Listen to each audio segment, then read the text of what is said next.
Put that coffee down. You think I'm messing with you? I'm not messing with you. Coffee is for closers only. And in this video, I'm going to show you how to create a webinar presentation that will close the deal for you and help you or your company make more of that beautiful green. Let's get it.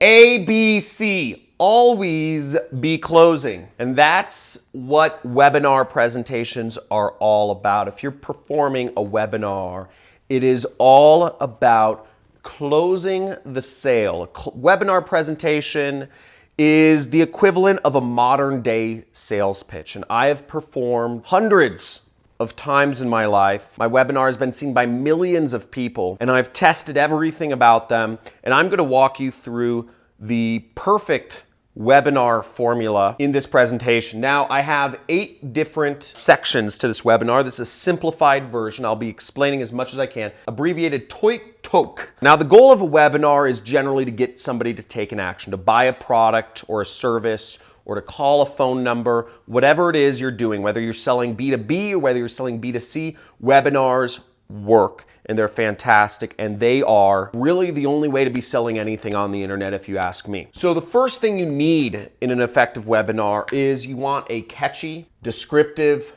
title. Some suggestions here. It should be about whatever product you're selling. If you're selling a marker, for instance, you have to, you want to say how to effectively use a man marker in 5 simple tricks that help your presentations. Whatever that is, you want to have a number typically. 2 big rules of thumb are if you can give people a time constraint, if you can say, I will show you 5 techniques to getting 2 dates in the next 30 days. But you want to give people what their result is. What is the result that people are trying to achieve? And give them some sort of time constraint. I like telling people, how fast they can do something, because people don't, yes, you might be able to get on 2 dates, but if it takes you 2 years, then that's not really a good use of time. So a catchy descriptive title that is talking about the subject that you are, or the product that you are selling. Next step is you need an outline, okay? So after you talk about the title, you want to give people, your audience, an outline of what you'll be talking about. And this can also be called future pacing. You want to give people an idea of what's to come. If you don't give people an idea of what is to come, people can just stand there sitting and staring at you, and they'll be bored out of their skulls. If people are bored out of their skulls, if people don't know what to expect, then you're not going to keep their attention. However, if you tell people, here's what you're going to learn in this presentation, I'm going to show you 5 secrets to performing webinars that will dramatically increase your sales. I'm going to show you how to automate your webinars. You only have to perform it once and millions of people can see it. So it doesn't take any extra of your time. At the end of the presentation, I'm going to give you a template for the perfect webinar formula that you can print out and fill in the blanks for your own product. Now you've got somebody's attention, and now they're waiting to see what's coming next and next and next. So that's a good outline. You want to keep people engaged for everything that is to come. Because maybe somebody's interested in getting that template for the perfect webinar formula, but they're not interested in the little training bits in between. So that way you keep them to the end. Next is you want to give an introduction. And this is an introduction to yourself or to your company if you're working for a company. Now, let me tell you a little bit about myself. My name is John Crestani. I was a medical guinea pig that was desperately trying to make money online. And I've gone on to make millions of dollars online.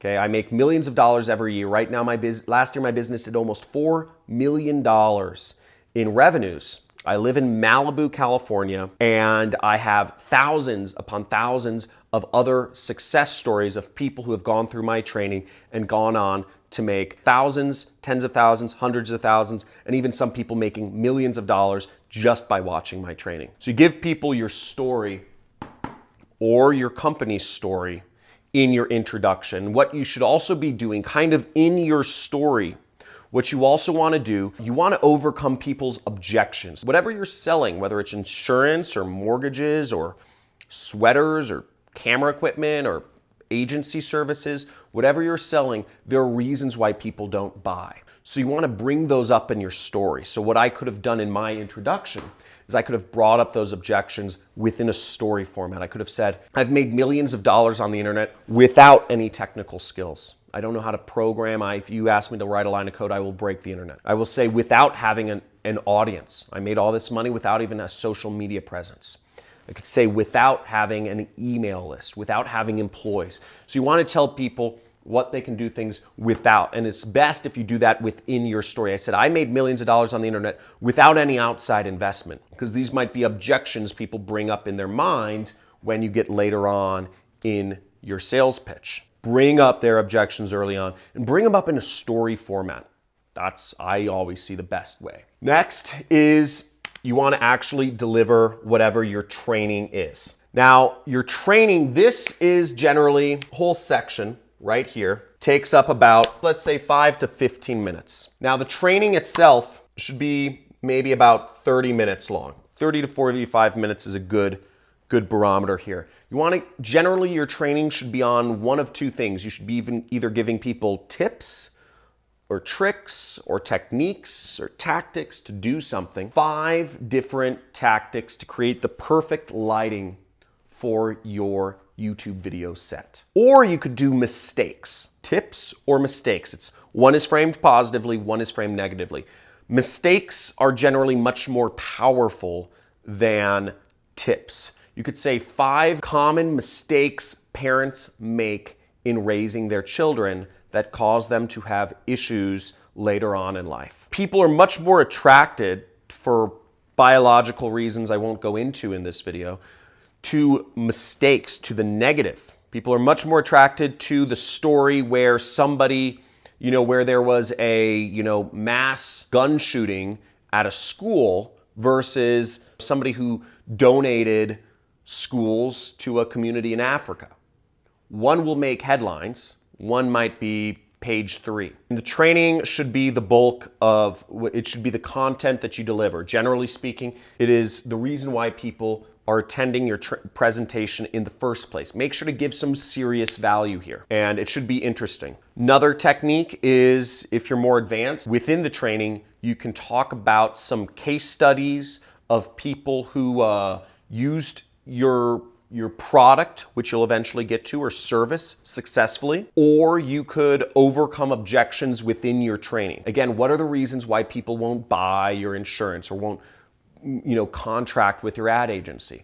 Might be they're worried about it's too expensive, or is your company HIPAA compliant, all that stuff. And you could bring that up in your training. You could say one mistake companies make is they don't work with an ad agency that is HIPAA compliant. I'm making up stuff here, but maybe you get the idea of what I'm talking about. After you deliver the training, this is where it starts to turn, and this is called the transition, to where you're going to start talking about your product. Now, the transition may be 1 to 2 minutes long. The transition isn't very long. The transition is extremely short, actually, but it's very important. It's a very pivotal part of your webinar presentation, because going from training to what we'll get to, which is the actual product or service that you're selling, moving from just helping somebody out to selling them something, there can be some inertia there. And you want to remove as much inertia as possible, so you're not just saying, hey, here's some tips. By the way, you want to buy my product or service? Right? That doesn't seem congruent. By the way, I have a product or service I'd like to sell you. So what you want to do in the transition is, generally speaking, the heaven or hell scenario is the most common that people use, and that's the one we'll talk about here. So the transition most commonly used by people is saying, okay, great, I just trained you. I hope you learned a lot about how to light your YouTube set. Hope you learned a lot from those mistakes and you got a lot of information and you're gonna go out and be successful. Now, you're at a point where you could go do it alone. Go out, do it alone, have no support, have nobody to turn to, and try to put all this stuff into action. Maybe you'll do it, maybe you won't. Or you could work with an expert. You could work with a YouTube agency or whatever it's called. You can work with a videographer or a set designer that is an expert, and you can have me do it all for you. That's a good transition. Now, the next step, after you paint that transition, you say, so you could go it alone or you could work with an expert. Let me explain to you what it means to work with an expert. And you go into your offer. This is where you describe whatever product or service that you're offering, okay?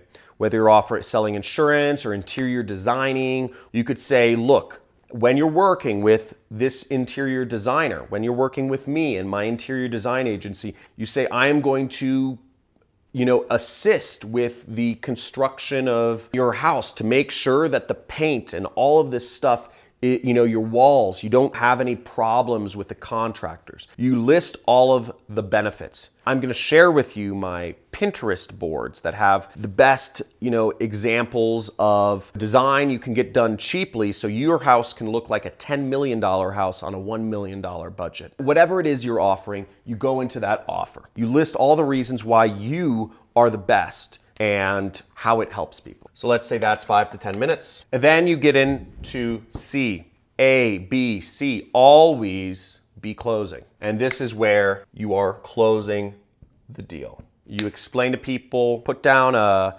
deposit to speak with me, and we can do a 1-hour consultation for $200. Or you could say, here, you can schedule an appointment to talk to me. Or you could say, here's how you buy my product. Whatever it is you're selling, this is the point where you close. Now, if you did this all correctly, you actually overcame every question that they would be asking at this point in your presentation itself.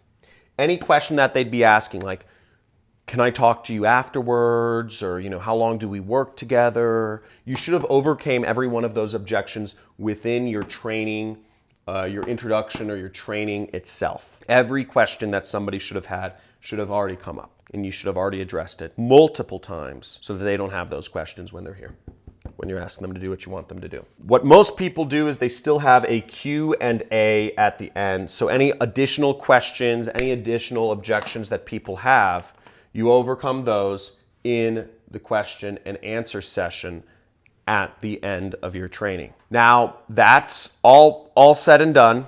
Let's say you're closing people. Let's say this is 5 to 10 minutes. Say this is 5 to 10 minutes.